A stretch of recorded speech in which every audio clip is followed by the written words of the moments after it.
Hoje é dia 20 de abril, dia que começa o julgamento do caso Daniel Silveira no Supremo Tribunal Federal. Mas você sabe o que é esse caso? Sabe qual é a acusação contra o deputado federal e quais as consequências disso? Então, bem-vindo ao novo episódio do Café do Terço. Quem não quer ser criticado, quem não quer ser satirizado, fique em casa. Não seja candidato. Não se ofereça ao público, não se ofereça para exercer cargos políticos. Essa é uma regra que existe desde que o mundo é mundo. Querer evitar isso por meio de uma ilegítima intervenção estatal na liberdade de expressão é absolutamente inconstitucional.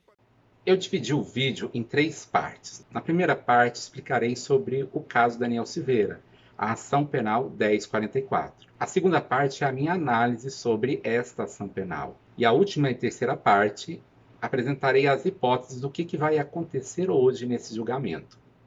Acompanhe. O que é o caso Daniel Silveira? Primeiramente, deixe-me explicar sobre o que é uma ação penal e uma denúncia. Todo processo judicial começa, em regra, com uma petição ao juiz. Nos processos penais que envolvem o cometimento de um crime, também é uma petição endereçada ao juiz, que neste caso se chama denúncia.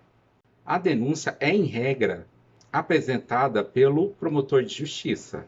Quando o juiz recebe a denúncia, ele faz a primeira análise do caso e, havendo justa causa, ele recebe a denúncia. E o denunciado passa, naquele momento, a ser réu. Ali começa a ação penal.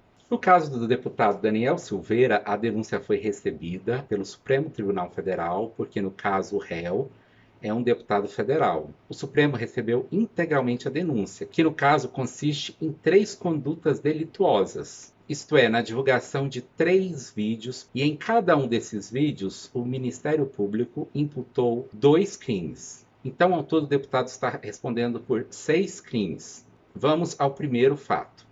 Em relação ao primeiro fato, vamos veicular a parte do vídeo, que ainda está disponível no YouTube do deputado, em que o Ministério Público aponta que houve o cometimento dos 2 crimes.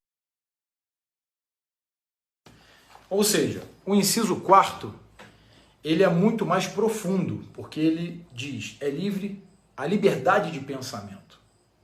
Isso é totalmente aberto. Pensamento, você pode pensar e livremente você pode falar, é o seu pensamento. Ainda que você falar assim, eu quero que o povo entre dentro do STF, agarre o Alexandre de Moraes pelo colarinho dele, sacuda aquela cabeça de ovo dele e o jogue dentro de uma lixeira. Eu posso dizer isso, e você também pode dizer isso. O que não pode acontecer, ministro Alexandre de Moraes, é que você determine a prisão de um jornalista por ter informado as pessoas, por ter investigado crimes, por ter falado as verdades. O que não cabe, ministro Alexandre de Moraes, é que o senhor vá lá e coloque nele uma tornozeleira eletrônica e o peça a prisão domiciliar dele. E vá lá e depois, junto com Gilmar Mendes e seus asseclas, Marco Aurélio Melo, e solte centenas de milhares de estupradores, latrocidas, homicidas. Isso é que não cabe, ministro. Aqui foi imputado ao deputado federal o cometimento dos crimes de coação no curso do processo e incitação do crime de tentativa de impedir o livre exercício do poder judiciário. No segundo vídeo, o deputado também profere ofensas a ministro do Supremo Tribunal Federal. Há xingamentos a determinados ministros. Nós não vamos reproduzir esse vídeo porque ele é longo, mas eu vou deixar aqui na descrição do vídeo o link do primeiro e do segundo vídeo e da denúncia do Ministério Público. O terceiro vídeo, em relação ao terceiro vídeo, no segundo vídeo também é imputado ao deputado os mesmos crimes do primeiro. No terceiro vídeo, que não está disponível, foi retirado da plataforma YouTube, é imputado ao deputado, além do crime de coação no curso do processo, o crime de incitação de animosidade entre as Forças Armadas e a sociedade civil. Nesse vídeo, segundo o relato da denúncia, o deputado Daniel Silveira, abre aspas, instiga os membros da corte a prenderem o general Eduardo Vilas Boas, de modo a provocar uma ruptura institucional pelos homenzinhos do botão dourado, expressão que utiliza para aludir aos comandos militares. A posição da defesa.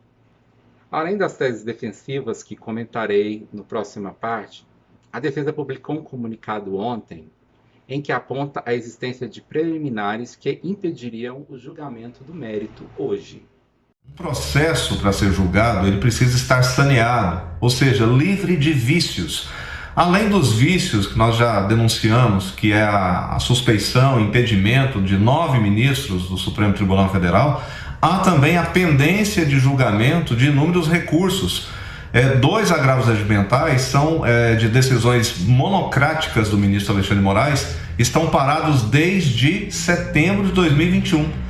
E desde o dia 1º de fevereiro, a defesa vem alertando que existem pendências e o ministro e os pares não estão levando isso em consideração. E um processo só pode ser julgado se ele estiver pronto para julgamento, a gente diria maduro. No caso, a ação penal 1044 não tem a menor condição jurídica e técnica de ser julgada. Análise da ação penal 1044.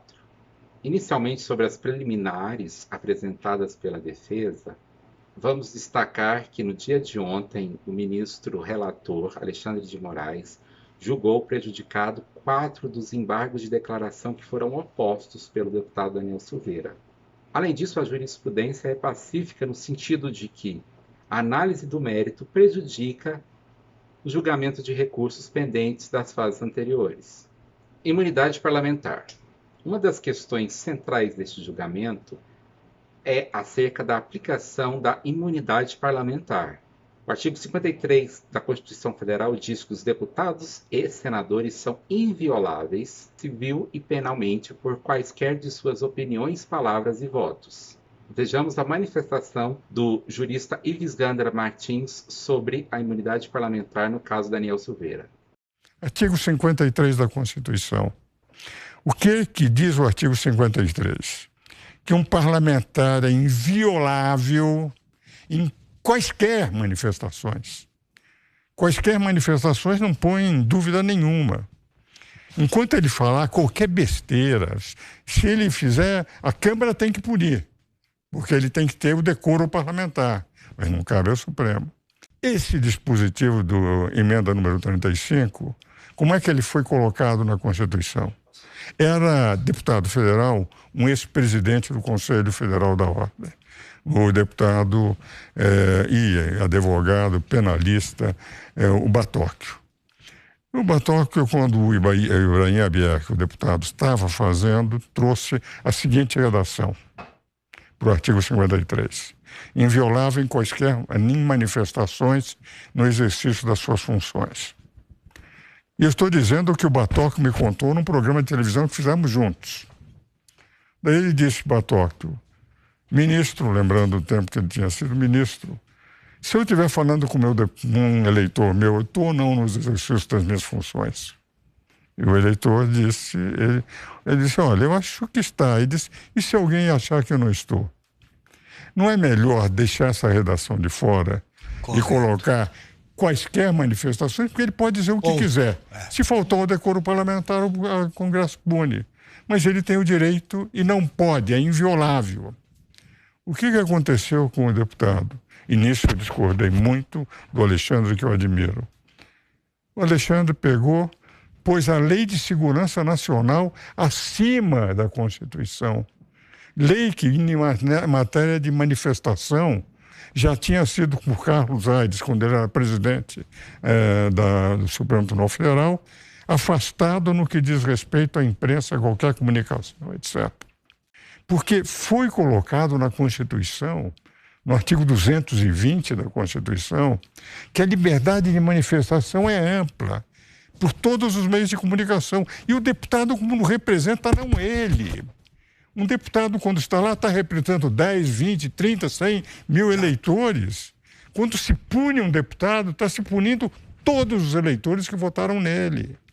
Então, a meu ver, com todo o respeito e admiração que eu tenho pelo Alexandre, eu já disse isso repetidas vezes, eu acho que a decisão foi de uma inconstitucionalidade manifesta. Outro ponto central no julgamento de hoje é sobre a incidência da Lei de Segurança Nacional. Primeiro, pelo fato de que, desde a vigência da Constituição de 1988, é questionado sobre a constitucionalidade da Lei de Segurança Nacional. O entendimento predominante é que parte da Lei de Segurança Nacional foi recepcionada pela Constituição e parte da lei seria incompatível com a nova ordem constitucional de 88.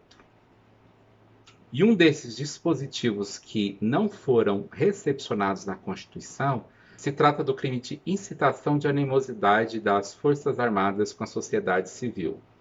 Isso porque esse crime proíbe provocar animosidade, no sentido de guardar rancor, aversão entre as Forças Armadas e a sociedade civil, faz parte dos discursos aceitos na sociedade democrática, não podendo ser considerado crime. O segundo ponto acerca da Lei de Segurança Nacional seria sobre a sua revogação. Isso porque a lei penal retroage para beneficiar o réu. Como houve a revogação da lei, entende-se que os crimes foram revogados. No caso, a nova lei estabelece novos crimes. A discussão aqui é a seguinte: a lei anterior, Lei de Segurança Nacional, tutelava certos bens jurídicos. A nova lei, a Lei dos Crimes contra o Estado Democrático de Direito, tutela bens jurídicos diferentes. Na lei revogada, protegia-se a soberania do país, a integridade territorial, o Estado de Direito e, consequentemente, o regime representativo e democrático, a federação e a pessoa dos chefes de poderes da União. É importante destacar aqui que é uma proteção aos chefes dos poderes e não a todos os ministros, no caso do Judiciário, ou a todos os parlamentares, no caso do Parlamento. A nova lei continua protegendo a soberania nacional, e aí é uma mudança, porque ela protege também as instituições democráticas, o funcionamento das instituições democráticas no período eleitoral e o funcionamento dos serviços essenciais. Então, baseado nesse argumento, os crimes imputados ao deputado foram abolidos do ordenamento jurídico, o que impediria sua condenação em relação a eles. Agora passo à análise específica do primeiro vídeo. O primeiro ponto é em relação ao crime de incitação, ao crime de impedir o livre exercício do poder judiciário. Na presente análise, entende-se que a conduta do deputado, em relação a esse crime específico, o Ministério Público apontou que ele estaria caracterizado quando o deputado disse o seguinte, abre aspas, se falar assim, eu quero que o povo entre dentro do STF e agarre o Alexandre, fecha aspas. Entendo que essa conduta não se refere a esse crime, que exige que haja violência ou grave ameaça. Nesse caso, não há violência e nem mesmo há uma ameaça. Igualmente, não ficou configurado o crime de coação no curso do processo. Esse crime exige que essa incitação seja específica. Quem comete esse crime deve dizer publicamente como barrar o exercício de um poder público. O professor Ricardo Silvares leciona que esse crime tem que atingir o regime representativo ou a federação. E não é configurado com manifestações, ainda que violentas, como aconteceu em casos pretéritos no Congresso Nacional em dia de votações importantes. Porque essas manifestações demonstraram repúdio ao determinado ato legislativo que estava sendo votado e não tinham o objetivo de obstruir o funcionamento de todo um poder da União. Igualmente, o crime de coação no curso do processo não está configurado nesse caso, porque ele exige que haja uma violência ou uma grave ameaça com o fim de beneficiar interesse próprio ou alheio no curso de um processo. Exemplificando, a ameaça deveria ser assim, pare meu processo ou senão eu faço isso.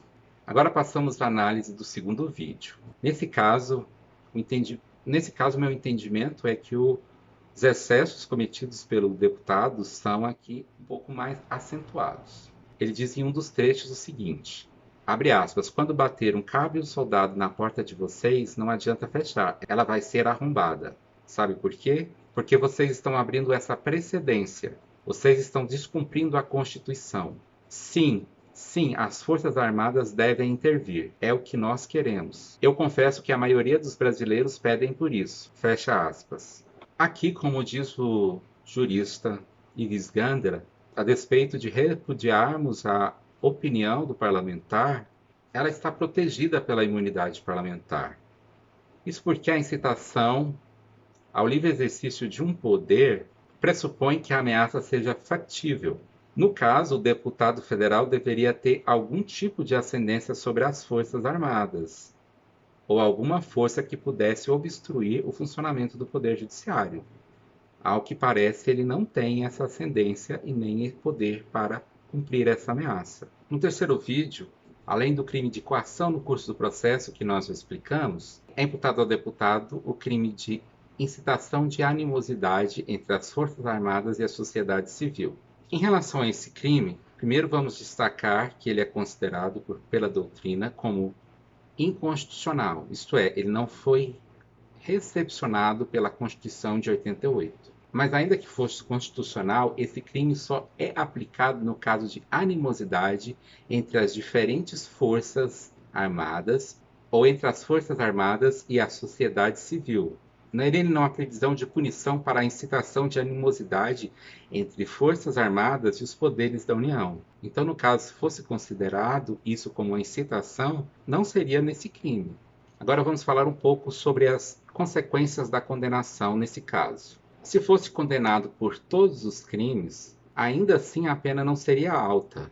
Calcula-se que por volta de 6 anos, o que daria ao deputado o direito de cumprir pena no regime semiaberto, possibilitando inclusive que ele trabalhasse durante o dia, podendo inclusive exercer o seu mandato, como no caso do precedente do senador Círculo Gax.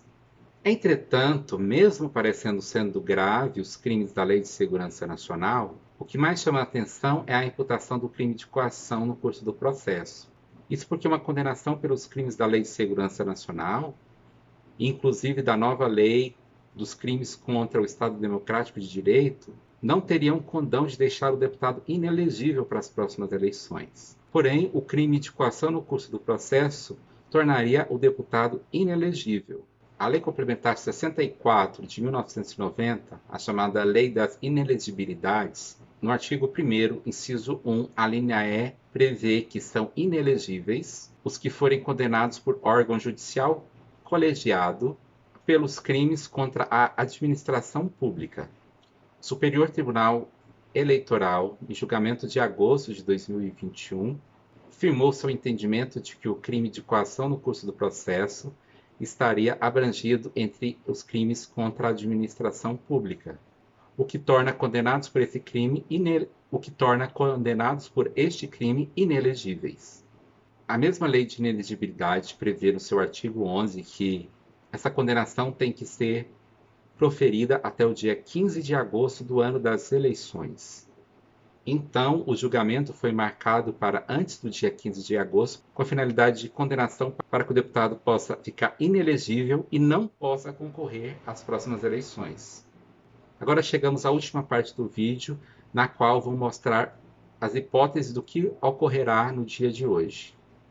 A ação penal 1044 já foi instruída e já foram apresentadas alegações finais, tanto pelo Ministério Público, no dia 7 de outubro de 2021, quanto pela defesa, no dia 3 de novembro de 2021. O rito da sessão de hoje está previsto no artigo 245 do Regimento Interno do Supremo Tribunal Federal. Em primeiro lugar, o relator, ministro Alexandre de Moraes, apresentar todo o relatório do caso.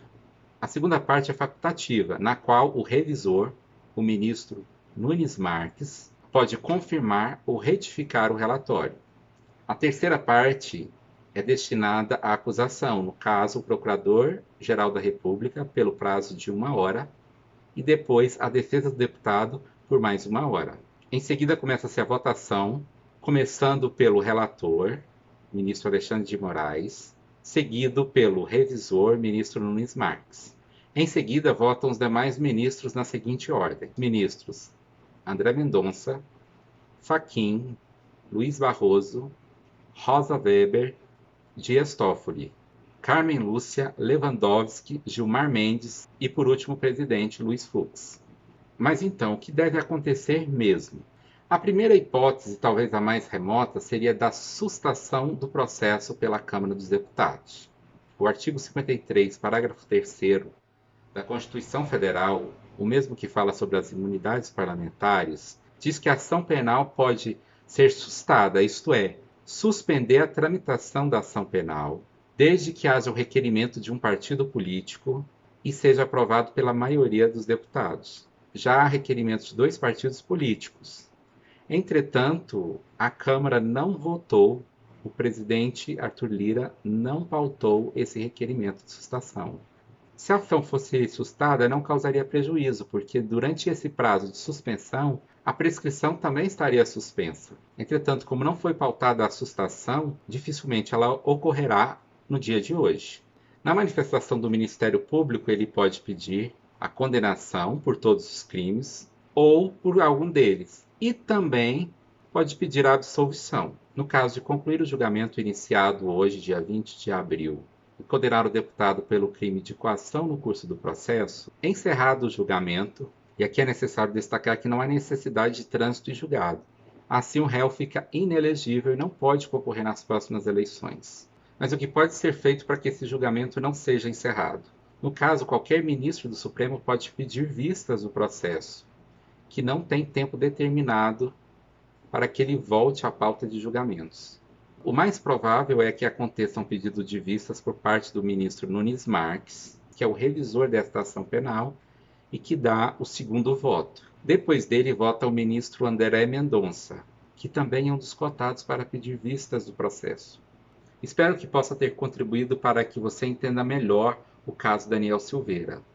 Nesse vídeo explicamos no que consiste a ação penal 1044, fizemos uma análise de todos os crimes imputados ao deputado e levantamos hipóteses do que pode acontecer no julgamento de hoje, com pedido de vistas, o que impediria o julgamento e uma condenação até o dia 15 de agosto, que tiraria os deputados da disputa das eleições em outubro. Se você ficou com alguma dúvida ou tem algum questionamento sobre o assunto tratado no vídeo, deixe sua pergunta aqui nos comentários que procurarei responder. Não se esqueça de se inscrever no canal Café do Tércio, curta esse vídeo e compartilhe para que ele possa chegar a mais pessoas.